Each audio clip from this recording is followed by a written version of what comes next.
ABC test, I'm going to put them all up so you have a chance to look at them. This one I know by the back of my hand.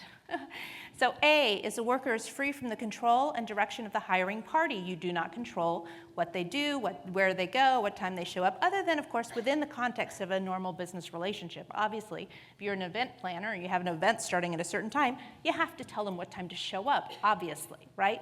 But it's a matter of if you tell your contractor, oh, you need to be at my location between the hours of 9 and 5, don't do that because you have an employee.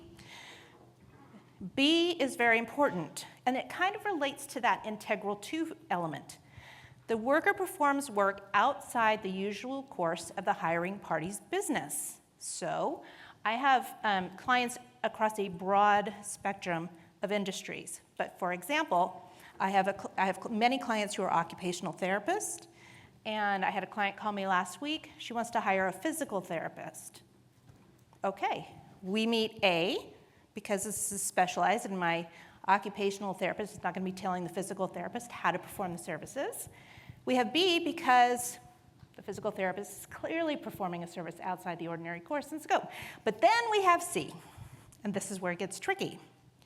The worker is customarily engaged in an independently established trade, occupation, or business, independently established, they're in business for themselves, of the same nature of the services that are being performed. So in this case, physical therapist is currently working as a W-2 employee for the county. She does not have her own independently established business currently. So we're going to work with the physical therapist. She's going to get her professional corporation together. We're going to put together a contract, and we'll be able to kind of fit. So the ABC test, you must meet all three factors. So now we have the Department of Labor test, the IRS test, the ABC test in many states. Which one do we apply? We apply the one that favors the worker the most. So if you're in California, for example, Department of Labor test, IRS test, doesn't matter because you need to meet ABC.